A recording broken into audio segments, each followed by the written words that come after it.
Yazı karakteri. Hangi karakter daha güzel? Hocam, bakalım bir. Şu iyi mi? Şu iyi herhalde. Kanader hocam. Bu iyi sanki değil mi? Kafadan vurayım. Onun fonu. Daha mı iyi? Daha güzel. Peki. Şimdi kıymetli hocalarım, öncelikle şunu söyleyelim. Hamdülillah, salaten ve selamen ala Resulillah diyerek sözlerimize başlayalım. El-ayetul ya da ayetul Yani bir kursiyyü. Hocam, kıymetli hocalarım, malumunuz tesbihattan önce sünnettir. Allah Resulü Aleyhisselatü Vesselam da bunu okumuştur.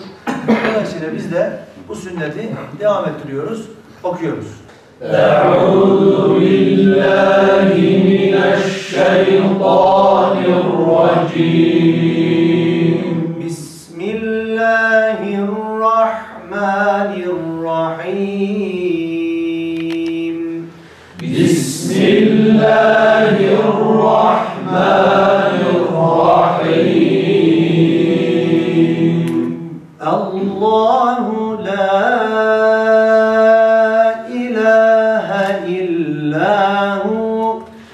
Allahu la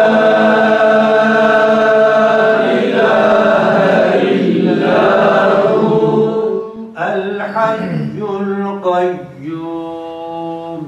El-Hayyul Kayyum. Allahu la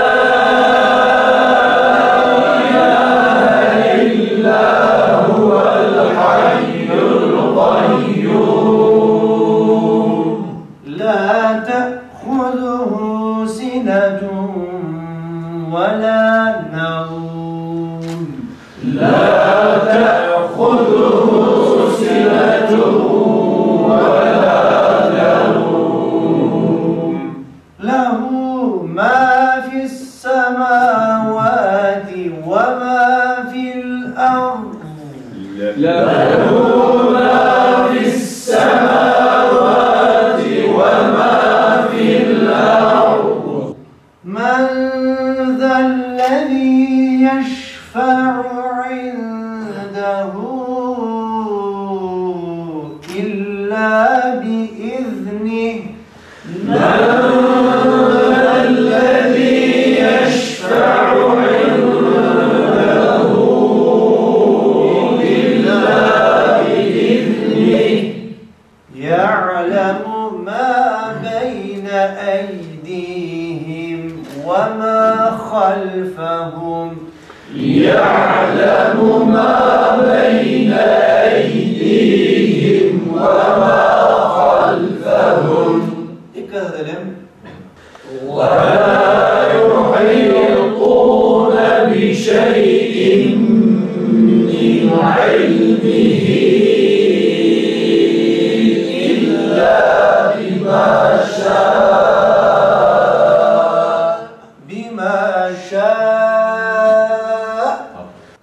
وسع كرسيه السماوات والأرض وسع كرسيه السماوات والأرض. Tamam mı?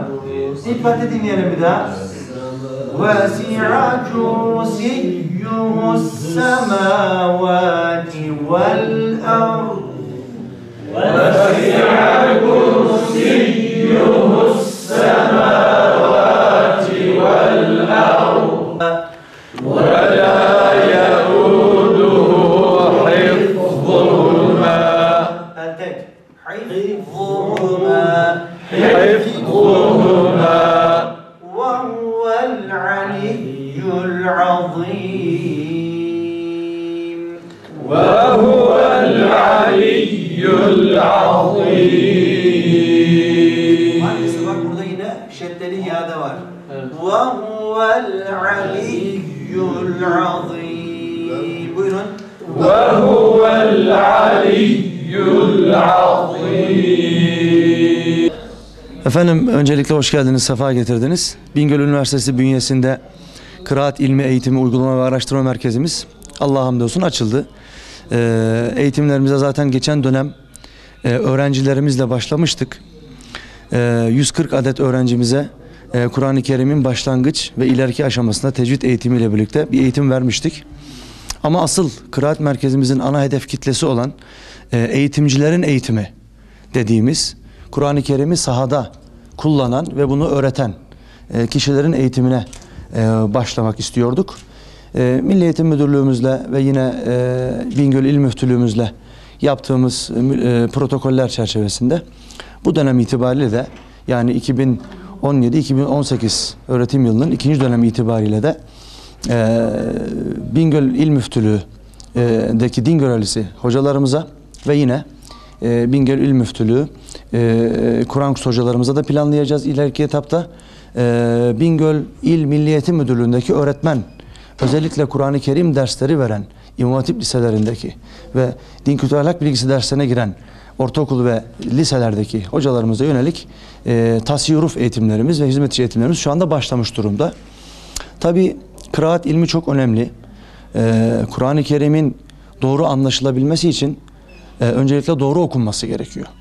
Bizim ana hedefimiz Bingöl'de başlamak kaydıyla tüm bölgede bu işi öğreten kardeşlerimize, bu işi kullanan sahada mesleği itibariyle bu işi kullanan kardeşlerimize bu işin künhünü, aslını, orijinalini yine kaynaklardan beslenerek aktarmaktır. Eğitimlerimizin temel amacı, temel hedefi budur.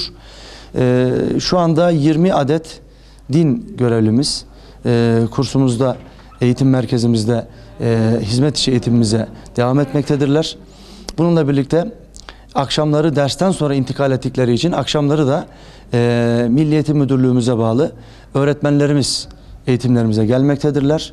26 öğretmenimiz de bu eğitimlere devam ediyor. Allah'tan mani olmazsa peyderpey grup bu eğitimlerimize devam etmeyi planlıyoruz. Tabii ki kıraat merkezimizin nihai hedefi tüm bu zemini hazırladıktan sonra bütün bölgeden gelecek ve ileriki aşamada planladığımız uzun soluklu eğitimlerimizde tasih huruf ve kıraat ilminin tahsil edildiği eğitimlerin yapılmasıdır. Nihai hedefimiz budur. Yani Bingöl Üniversitesi çok yakın zamanda olmasa bile, çünkü uzun soluklu eğitimler olduğu için kurraların yetişeceği bir ilim yuvası haline de dönüşecek inşallah. Bunu umut ediyoruz. Kıraat merkezimizin hayırlı mübarek olmasını Cenab-ı Hak'tan niyaz ediyorum. Alican İmamoğlu, Bingöl Çavuşlar Köyü Yeşil Camii'de görev yapmaktayım. Şu anda Bingöl Kıraat İlmi ve Araştırma Merkezi'nde 20 İmam Hatip arkadaş olarak burada bir kurs görüyoruz. Çok değerli, kıymetli Veli ve Yasir hocamın öncülüğünde yaklaşık 40 günlük bir eğitim sürecinden geçiyoruz. Gerçekten çok faydalı bir eğitim ve ilim olduğunu bütün arkadaş olarak hem mütefekkiriz. Her ne kadar yıllarca imam hatiplik yapmış olsak da bu kursa mutlaka bir takım eksikliklerimizi görüyoruz. İnşallah bu kurs neticesinde kendimizi daha geliştirerek bunun faydalı olacağını hepimiz umut ediyoruz. İnşallah Bingöl Üniversitesi bünyesinde açılmış bu kursun hem Bingöl iline hem diğer bölgeye faydalı olacağını ve bunun çok ileri bir aşamaya gideceği umudundayız. Cenab-ı Allah emeği geçen herkesten razı olsun. Ömer Faruk Korkut Ata, Bingöl Merkez Karayolları Camisi'nde İmam Hatip olarak görev yapmaktayım. Sayın Rektörümüzün açmış olduğu bu eğitim kıraat merkezinin çok başarılı olduğuna inanıyoruz ve şehrimizin ihtiyacı olan bir merkezdi. Elhamdülillah bunu gerçekleştirdiler. Emeği geçenlerden hepsinden Allah razı olsun diyoruz. Burada Yasir Hocam ve Veli Hocamın öncülüğünde eğitim görüyoruz. Bu eğitimin çok başarılı olacağına inanıyoruz. Her ne kadar bu meslekte hizmet olarak ileri gitmiş olsak da ama kıraatta maalesef temelimiz olmadığı için ihtiyacımız var.